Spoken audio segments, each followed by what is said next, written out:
mais qui t'intéressent pas, faut quand même les faire. Et c'est juste que tu as envie d'y consacrer le moins de temps possible. Ouais, ça me parle beaucoup. Genre, en vrai, c'est trop bien. Et du coup, tu as ton how qui est, en fait, je suis la bonne personne pour le faire. Tu vois? Parce que je comprends votre état d'esprit. Exactement. Mm. Enfin, genre, moi, on va faire ce site, hein. On va faire ce site. Moi, je tombe sur ce site, j'achète direct, quoi. Et ensuite, tu déclines. Tu déclines avec le comment. Donc, tu vas faire un autre bloc en dessous. Et le comment, ça va être, Léa, elle est avocate pour start-up depuis 6 ans. Elle est avocate en droit des affaires. Elle a connu tout l'écosystème de start-up.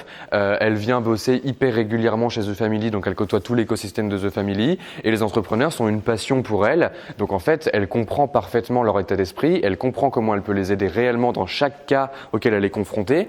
Et ça fonctionne hyper bien. Je pense qu'un autre truc qui est important sur une landing page, si tu veux que ça convertisse, c'est de mettre des témoignages. Léa, ce qui est trop bien quand tu as un business qui tourne déjà, ce qui est normalement le cas pour les gens qui regardent Anyone Can Scale, la plupart d'entre vous en tout cas, c'est qu'en fait, vous avez déjà des clients qui sont satisfaits de votre travail et vous pouvez utiliser le leverage que vous apportent ces clients pour convaincre de nouveaux clients d'arriver. Donc ici, par exemple, Léa, peut-être qu'on pourra faire une galerie avec les photos de ses clients et des témoignages. Elle peut aller contacter tous ses clients et leur faire dire, OK, travailler avec Léa, c'était un plaisir pour tel et tel truc. J'avais telle problématique et du coup, je l'ai résolu grâce à Léa. Enfin voilà, c'est encore comment on fait pour faire se projeter les gens dans la vision avec Léa, sans Léa. Et donc, le what? Le what, c'est donc t'as la technique juridique, ta matière, voilà, je vais faire pour toi les documents, je vais m'occuper de tout ce que je peux m'occuper moi-même en essayant de te faire gagner un max de temps. Et il y a aussi utiliser les outils. Typiquement, aujourd'hui, les signatures électroniques, c'est même plus une question. C'est genre, t'es vraiment obligé de passer par là parce qu'un entrepreneur déjà qui a une imprimante chez lui ou dans ses bureaux, c'est rare aujourd'hui. Quand je vois que parfois on demande encore des numéros de fax, je me dis bon, faut quand même se mettre à la page, tu vois. Donc, essayer d'utiliser des outils qui peuvent leur faire gagner encore plus de temps. Signature électronique, suivi, et genre en gros, ça va être une demande de dossier, quoi. Et ensuite, tu vas avoir le what, donc un autre bloc éventuellement, et après tu peux mixer, en faire plus et allonger ta landing page autant que tu veux. Mais tu vas avoir un autre bloc qui va être sur le what.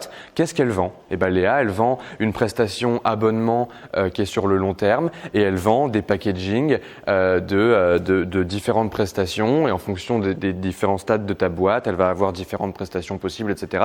Et ça, elle peut l'afficher sur son site, ou elle peut commencer à avoir un début de questionnaire pour que les gens puissent prendre rendez-vous avec elle, estimer leurs besoins légaux, etc., etc.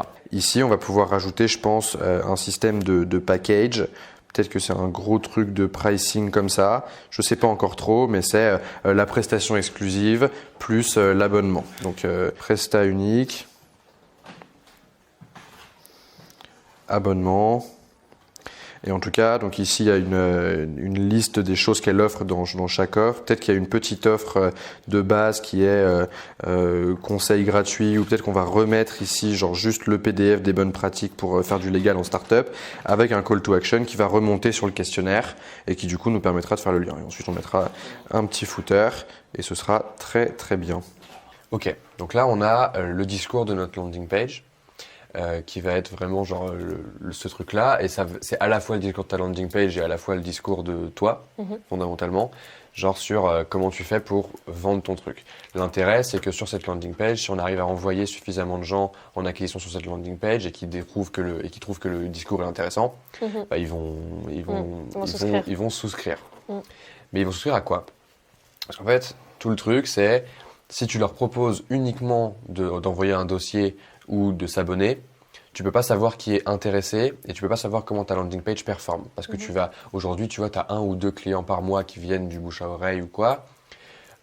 Avec une landing page comme ça, dans le meilleur des cas, tu vas monter à 5 dossiers par mois et c'est pas assez pour pouvoir itérer sur la qualité de ta landing page et avoir de plus en plus de leads.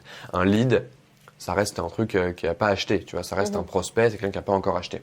Comment on fait pour créer des prospects? C'est quoi le call to action de cette page qui permet aux gens, ou en gros, toi, tu peux avoir leur adresse mail, quoi. L'idée, c'est de prendre conscience qu'une landing page, elle est là pour convertir non pas directement à l'achat, mais elle est là pour convertir les gens en leads. Parce qu'en fait, il y a une grosse confusion que j'observe beaucoup quand on commence à parler d'outils, de landing page, etc. qui est, OK, j'ai fait ma landing page, j'ai tout compris.